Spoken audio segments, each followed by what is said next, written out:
देखिए साहब, ये मैं नहीं कह रहा हूं, सरदार वल्लभ भाई पटेल भी यही कहा कि ये आरएसएस से जुड़े हुए और इस देश के सभी लोग जानते हैं, आरएसएस के लोगों ने उचकाकर, गोडसे को उचकाकर महात्मा गांधी की हत्या की। और यही लोग हैं, खड़गे जी, it will not go on record. You are not making your point. You are, Khadge ji, you are engaging, unfortunately, painfully, in bashing an organization that is working for the nation tirelessly with nationalistic mindset. I would have expected a leader of your stature to say nothing but appreciate. As senior men, don't find yourself in chains. Where appreciation is needed, you must appreciate. Yes. Great. ये जो वक्तव्य इन्होंने दिया sir, ये निंदनीय है और ये तथ्यों से परे है और इसको एक्सपंज करना चाहिए। अरे आप 100 बार बोलो, आप 100 बार कहिए, मैं 100 बार नहीं कहूंगा कि आरएसएस और आप एक होकर इस देश को तबाह और तंग कर रहे हो।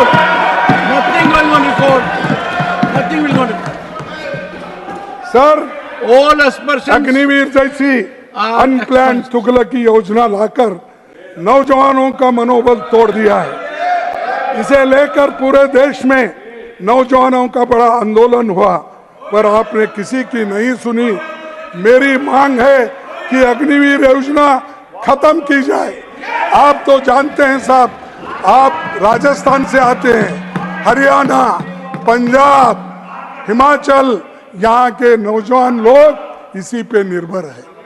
आप तो किसान के घर से आते हैं, जिसको एक तरफ किसान को दूसरी नौकरी नहीं मिलती, एक तो खेती करना या नहीं है तो वो फौज में भर्ती होना। क्या आप अपने बच्चों को ऐसा करने देंगे? मैं आपसे पूछता हूं साहब, उनसे नहीं पूछता, क्योंकि उनसे पूछे तो वो लोग एकदम भड़क जाएंगे, क्योंकि कभी तो 2 मिनट सुन लीजिए सर, कभी लड़े नहीं देश के लिए, मुझसे पूछा कभी मरे नहीं देश के लिए, 2 मिनट सुन लीजिए। और वो हमको आज किसान का बेटा देशभक्ति का पाठ। आज किसान का बेटा साइंटिस्ट है, अधिकारी है, उद्योगपति है, हमारे पार्लियामेंट भी है, हमारे संसद भी है, देश की अर्थव्यवस्था में योगदान कर रहा है। किसान को छोटे दाने में मत देखिए, हमारे वजह से किसान के सच्चाई कैसे बनी है, किसान के सच्चाई कैसे बनेंगे, तब हमने बनाया। मैं किसान का बेटा हूँ, एग्रीकल्चर यूनिवर्सिटी हमने बनाया, किसान कितना ग्रीन रेवोल्यूशन हमने लाया, मुझसे पूछा, व्हाइट रेवोल्यूशन हमने लाया। हर एक बच्चा हमने जो संस्थाएं निकाले थे वहां पढ़े हैं या आरएसएस के लिए। जी सो हमको खड़गे जी जानकारी लीजिए, जो रिजल्ट आते हैं, हाँ, जो रिजल्ट आते हैं, जो योग्यता में आगे रहते हैं, हाँ, उनके अंदर किसान परिवार की कितनी बड़ी भागीदारी आपको अंदाजा नहीं है। सरकारी तंत्र में किसान की भागीदारी, अरे किसान कितना करिश्मा देश के लिए कर रहा है। 27% की भागीदारी हमने दी, चाहे 27% की भागीदारी हमने दी, एससी एसटी को रिजर्वेशन हमने दिया, आदिवासियों को रिजर्वेशन हमने दिया। आपने क्या, आप सिर्फ तोड़ना, आप सिर्फ तोड़ने की बात करते हैं। सर, मोदी जी ने 2014 में हरियाणा में 1 रैंक 1 पेंशन का वायदा किया, लेकिन आप तो 9 रैंक 9 पेंशन पर उतर गए। सैनिक स्कूल सरकारी क्षेत्र में बने थे सर, सैनिक स्कूल सरकारी क्षेत्र में बने थे, उनको निजी क्षेत्र में देते देते आरएसएस के लोगों को दिया गया। वृंदावन, यूपी, सोलन, हिमाचल, रोहतक, हरियाणा, ये सब area. Please expand, totally expand. अरे दिया साहब, उनको सौंपा गया। खड़गे जी, मैं आपकी एक सेकंड खड़गे जी, मैं आपसे एक बात पर विचार करने का आग्रह कर रहा हूं। मैं, हाँ, यस प्लीज खड़गे जी, मैं आपसे एक बात के लिए आग्रह कर रहा हूं कि मेरी बात को आप ध्यान से सुनिए। क्या इस देश में हर व्यक्ति को यह अधिकार नहीं है कि वो इस देश की विकास गंगा के अंदर भागीदार हो? क्या हर व्यक्ति को अधिकार नहीं है कि उस हवन में अपनी आहुति दे? आप कह क्या रहे हैं? मैं सैनिक स्कूल का छात्र हूं, मैं उन स्कूलों में गया हुआ हूं, मैंने देखा क्या कुछ हो रहा है। दुर्भाग्य की बात है, शायद आप एक भी सैनिक स्कूल में नहीं गए हैं। मैं गया हूं सैनिक स्कूल में जाकर, मैं इसका अध्ययन कर रहा हूं। आप समाज के एक वर्ग को हर काम से दूर रखना चाहते हैं। ये मानसिकता भारत के संविधान के अंदर सही नहीं है। विचार कीजिए इस पर। एक नाम आते ही आप एकदम कहते हैं ये क्यों किया? ये देखिए साहब, नहीं, ये देखिए, मेरी राय है, ये मेरी राय कायम रहेगी जब तक इस देश में जातिवाद है, छुआछूत है, तब तक ये कायम रहेगा।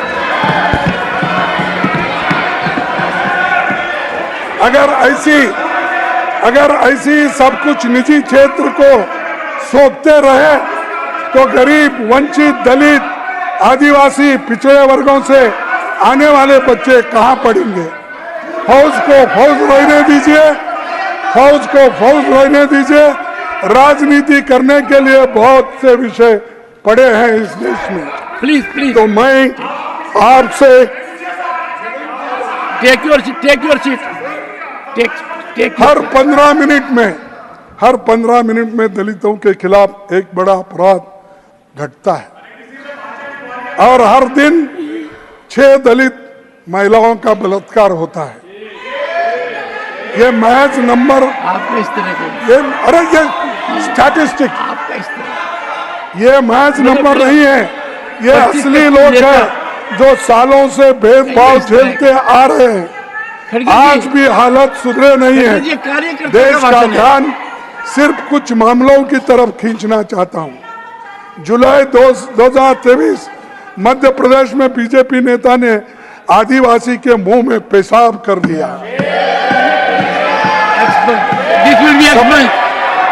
सितंबर 2023 में मध्य प्रदेश के अनूपपुर बीजेपी नेता ने बुजुर्ग आदिवासी को सरेआम चप्पलों से पीटा। 2023 गुजरात के मोरबी दलित युवक को तनख्वाह मांगने के लिए लोगों ने पीटा और मुंह से सैंडल उठाने के लिए भी मजबूर किया। 2023 में मध्य प्रदेश के दमोह दुकान में पानी पीने पर दलित युवक से मारपीट। 24 में गुजरात के गांधीनगर में शादी के दौरान के दलित युवक को पीटा गया और घोड़ी से उतारा गया। यूपी के बरेली में दलित युवक को 2 होमगार्ड ने पीटा। प्लीज मध्य प्रदेश के सागर में यौवन उत्पीड़न के आरोप के चलते पहले भाई और चाचा की पीट कर हत्या की, भाई और चाचा की, फिर दलित महिला की भी मौत हुई। 24 में यूपी के फिरोजाबाद के जेल में दलित युवक की मौत हो गई। 24 में मध्य प्रदेश के छतरपुर में दलित युवक को बेल्ट से पीटा गया। जून 24 गुजरात के जूनागढ़ में बीजेपी विधायक के बेटे पर दलित युवक के साथ मारपीट करने को आरोप में उसको कर दिया। मैंने इन घटनाओं का जिक्र करना जरूरी समझा ताकि देश समझ पाए कि 21वीं सदी के भारत की एक सच्चाई ये भी है। सर, मैं इन घटनाओं का जिक्र इसलिए करना जरूरी समझा ताकि देश समझ पाए कि 21वीं सदी के भारत की एक सच्चाई ये भी है। सभापति जी, सामाजिक न्याय का मुद्दा लोगों के दिल का मुद्दा है। इस तरफ ध्यान देना जरूरी है, इसीलिए ये बातें मैं आपके सामने रखी। लंबे समय से जाति जनगणना की मांग है, लेकिन सरकार इसको करने के लिए नहीं दे रही। लेकिन ये जाति जनगणना अगर हो गया तो हर एक को अपना अपने अपने लोगों को उनकी जो जरूरतें हैं वो पूरी हो जाएगी। इससे विभिन्न समुदाय की दशा का आकलन हो सकता है। चुनौतियों को काबू में लाने की रणनीति इसी से बन सकती है। इस मुद्दे पर जितना देरी होगी उतना गरीब और कमजोर तबकों के लिए, उनके हितों के लिए चोट लगेगी। सर, सभापति जी, आप किसान परिवार से आते हैं, उनकी स्थिति अच्छी आप जानते हैं। तरह किसानों की हालत आज पहले से अधिक खराब है। 2022 तक किसानों की आमदनी दोगुनी करने का वायदा किसने किया था? पर उल्टे उनकी खेती की लागत बढ़ गई है। Ministry of statistics programme implementation का सिचुएशन असेसमेंट सर्वे ऑफ 2018-19, ये मेरा नहीं साहब, और एक बार पढ़ता हूं। Ministry of statistics and programme implementation का सिचुएशन असेसमेंट सर्वे ऑफ 2018-19 देखेंगे तो आपको पता चलेगा कि एक किसान खेती से दिन केवल 27 रुपए कमाता है। एमएसपी, ये स्टैटिस्टिक डिपार्टमेंट का है, मेरा नहीं। एमएसपी गारंटी कानून बनाने की मांग देश भर के किसान संगठन कर रहे हैं। आपने इस पर कमेटी बनाई है और एमएसपी गारंटी कानून बनाई है, पहल कीजिए। विपक्षी दल इस पर सरकार के साथ देने के लिए तैयार है। देश की राष्ट्रीय सुरक्षा पर बड़ा खतरा। जम्मू कश्मीर में एक ही महीने में लगातार 3 आतंकी हमले हुए। मणिपुर 3 मई 2023 से जल रहा है। राहुल जी मणिपुर के लोगों के साथ खड़े रहे। भारत जोड़ो न्याय यात्रा की मणिपुर से शुरू की। इंडिया गठबंधन के सांसद मणिपुर गए, इनका अनुभव संसद के सरकार सुन सकती थी, पर सरकार राजनीतिक लाभ में लगी रही। अभिभाषण में मणिपुर पर चिंता नहीं दिखाई दी, इसीलिए आपका सफाया वहां पर हो गया। हाल में आरएसएस चीफ मोहन भागवत जी ने मणिपुर पर नसीहत दी। हमारी बात तो आप सुनते नहीं। आरएसएस वाले पहले बार सच बोल रहे हैं। उनकी तो बात सुनिए। एक साल से मणिपुर जल रहा है, किसी की जवाबदारी नहीं है। सर, ये परसों ही बोले ना। On one hand, you are sparing no words of condemnation. On second hand, you are saying this. नहीं, Consistent रहिए ना, consistent रहिए ना। ये देखिए साहब, देखिए आप सुनिए, ये मेरे शब्द नहीं, मोहन भागवत मैं कह रहा हूं, बोल रहे हैं कि मणिपुर पे इन्होंने निर्णय किया। मोहन हाथ जोड़ के कहता हूं, मैं नहीं कहा, आरएसएस के मोहन भागवत ने कहा।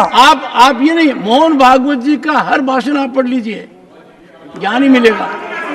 नहीं, बहुत ज्ञानवर्धक होगा। मैं ये देखिए, बहुत नफीस। मैं देखिए अपने जो उनके फाउंडर है, वहां से लेकर गोलवाल गुरुजी से लेकर सुदर्शन से लेकर जितने भी उनके लीडर हैं, सबको पढ़ता हूं मैं। और देवरस, वो इमरजेंसी में थे ना सब, देवरस, बाला साहब, सबके साहब, मेरे को नाम याद है, इसलिए याद है, वो समाज को खत्म करने के लिए बैठे हैं। उनका नाम तो मेरे को हर दिमाग में बैठा हुआ। I delete these observations. This is reprehensible. As a matter of fact, this is सभापति जी के absolute. बीच एक बड़ा Nothing will go on घोटाला record. खड़गे जी, सामने आया है, खड़गे जी, जिसे सरकार खड़गे जी, पे खड़गे जी, दबाने की कोशिश। You have made, one second, you have made highly contemptuous observation, What? violating the dignity of this house. Why? आपने कहा कि ये लोग खत्म करने में लगे हुए हैं. How can, no, this is deleted. I take exception to it. साहब आपको नहीं बोल रहा हूँ मैं, नहीं, नहीं, आरएसएस को बोल रहा हूँ। गलत. This is absolutely unacceptable. You have, sir खड़गे जी, अरे बैठो बैठो भी बैठो। देखो साहब जब बोलते हैं तो आप नहीं बोलना चाहिए। तो सर 19 मई को प्रधानमंत्री जी ने कहा कि स्टॉक मार्केट तेजी से आगे बढ़ने जा रहे हैं। खड़गे जी, 1 second. होम मिनिस्टर ने कहा कि भाई share The house, before 4th June। I have to take note of time. 1 second. The house will continue during lunch recess also in the deliberations continue. आपका फ्लो नहीं तोड़ रहा हूं, देखिए आपके फ्लो के लिए लंच रिसेस रद्द कर दी गई है, पर लंच रिसेस रद्द कर दी गई है। साहब वो क्या करते हैं, कभी कभी हमारा शरीर में से दिल ही निकाल लेते हैं, कभी भेजा निकाल लेते हैं, तो इसीलिए जरा मुश्किल हो जाता है। आज के दिन आपने जो बयानी की है वो आपकी बहुत नहीं हो बढ़िया, सकती, बहुत आपकी नहीं हो सकती, आपकी नहीं हो सकती, आपकी नहीं हो सकती। सभापति जी लिखी हुई बात पढ़ रहे हैं। बड़ा घोटाला सामने आया है जिससे सरकार ने दबाने की कोशिश की है। 19 मई को प्रधानमंत्री जी ने कहा कि स्टॉक मार्केट तेजी से आगे बढ़ने जा रहा है। होम मिनिस्टर ने कहा कि 22 शेयर्स बिफोर 4th June। वाह, ये मार्केटिंग करते हैं बहुत से कंपनियों का, ऐसी भाषा उन्होंने की। सर जून एग्जिट पोल आया और 3 जून को स्टॉक मार्केट के सारा रिकॉर्ड तोड़ दिया, पर 4 जून को स्टॉक मार्केट एकदम गिर गया। निवेशकों को 30 लाख करोड़ का नुकसान हुआ। कौन जिम्मेदार है? कौन जिम्मेदार है? प्रधानमंत्री और गृह मंत्री जिम्मेदार है। क्या उनको आप सबक सिखाएंगे कि इतने लोगों के पैसे गए? 4 जून को आप देखिए, क्या देखे, सब गिर गए धड़ाधड़ धड़ाधड़।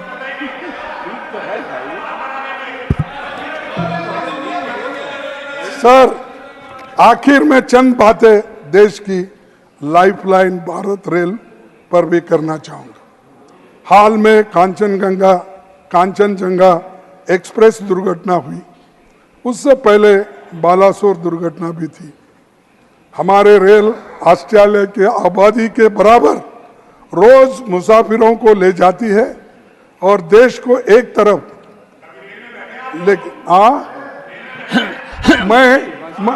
अरे अब तुम्हारे पिताजी को रिसीव करने के लिए रेल में ही जाता था।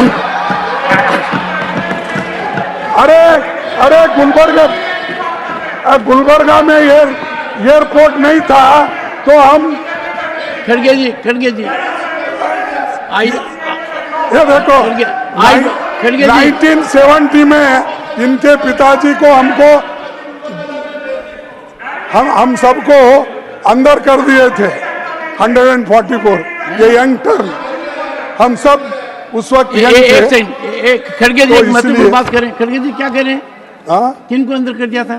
देखिए 1970 में 71 में सुनिए चंद्रशेखर, मोहन दारिया, कृष्णकांत और ये जो लोग यंग टर्न की ग्रुप थी हमारे गुलबर्गा आए थे। 144 इन्होंने तोड़ दिया तो हम ही वहां पर ब्लॉक प्रेसिडेंट थे, तो हमको भी अंदर डाले, इनको भी अंदर डाले 1-2 घंटे के लिए, फिर बाद में छोड़ दिए। तो 4 बार गुलबर्गा आना पड़ा, विमान नहीं थी, रैली थी। तो इसलिए मत बोलो भाई, तुम्हारी इज्जत करता हूं क्योंकि तुम्हारे पिताजी की वजह से। बैठो।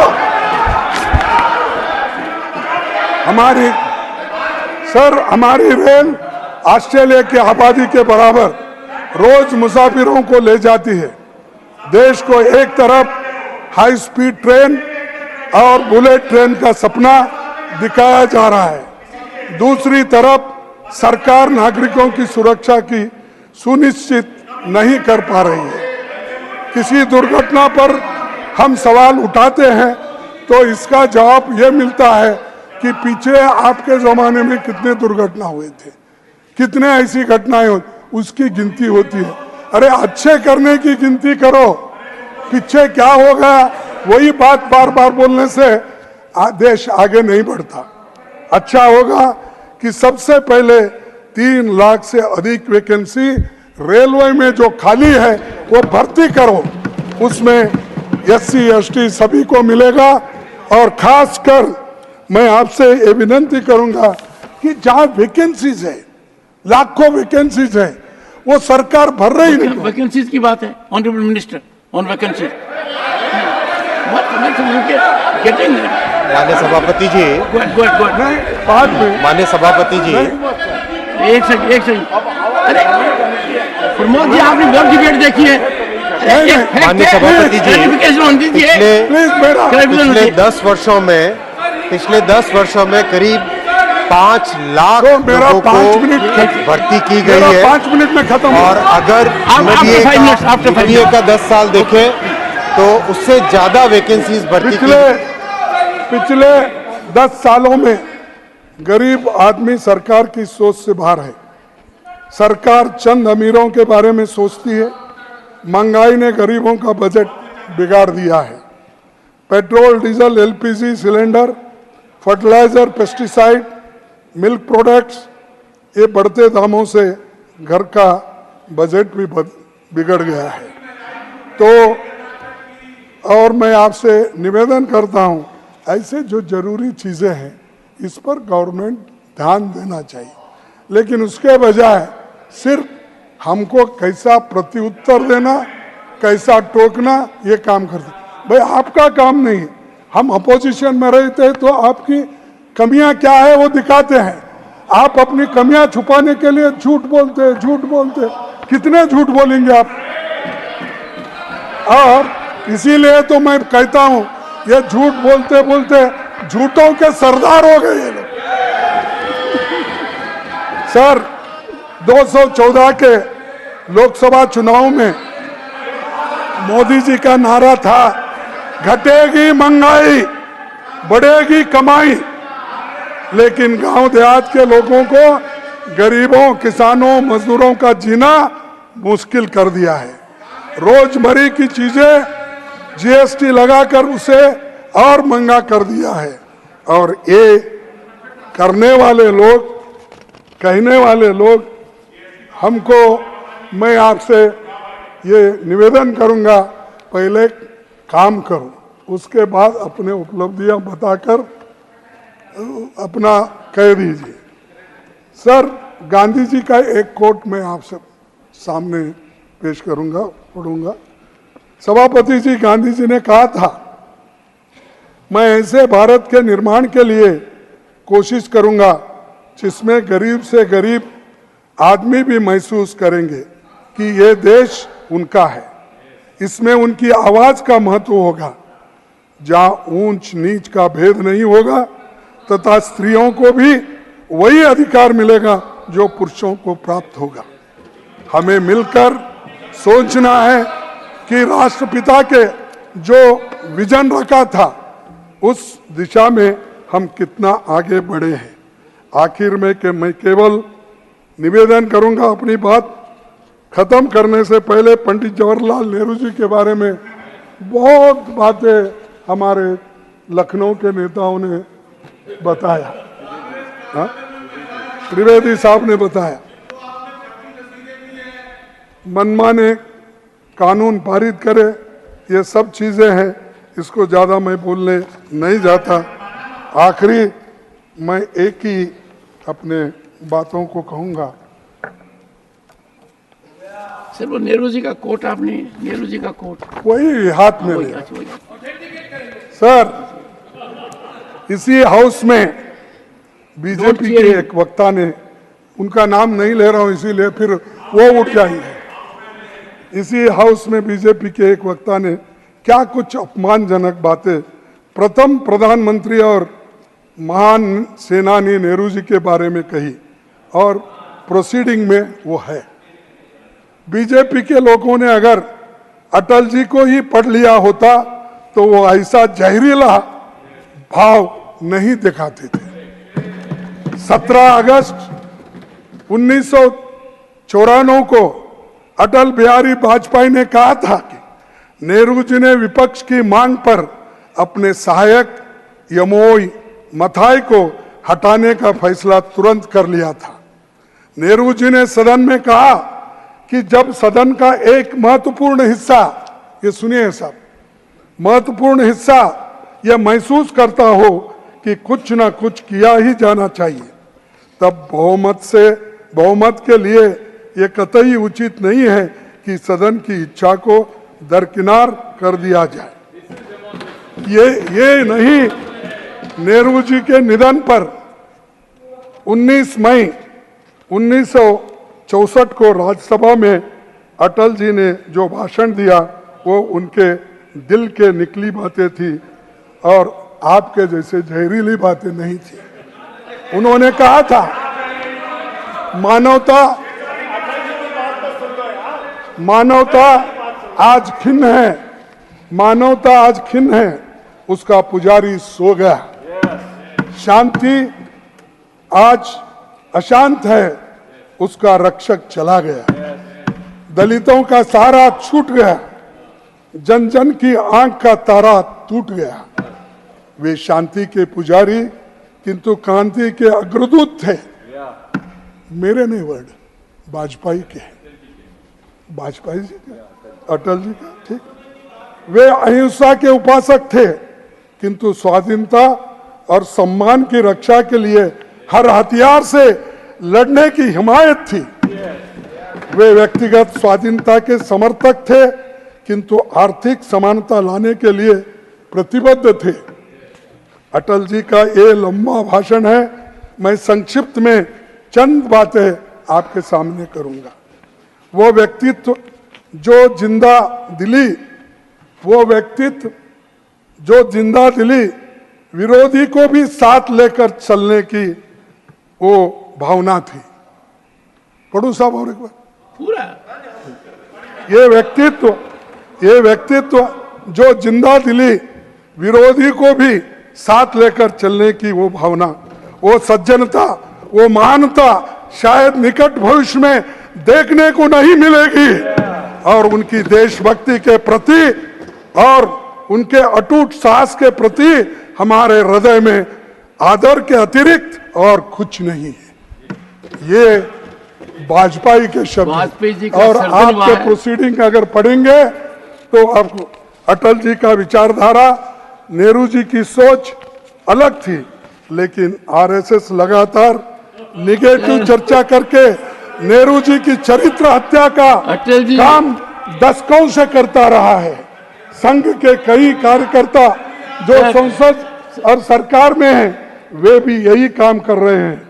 नेहरू जी बेशक संपन्न परिवार में पैदा हुए, लेकिन आजादी की लड़ाई में वे 3259 दिन करीब 9 साल जेल में रहे।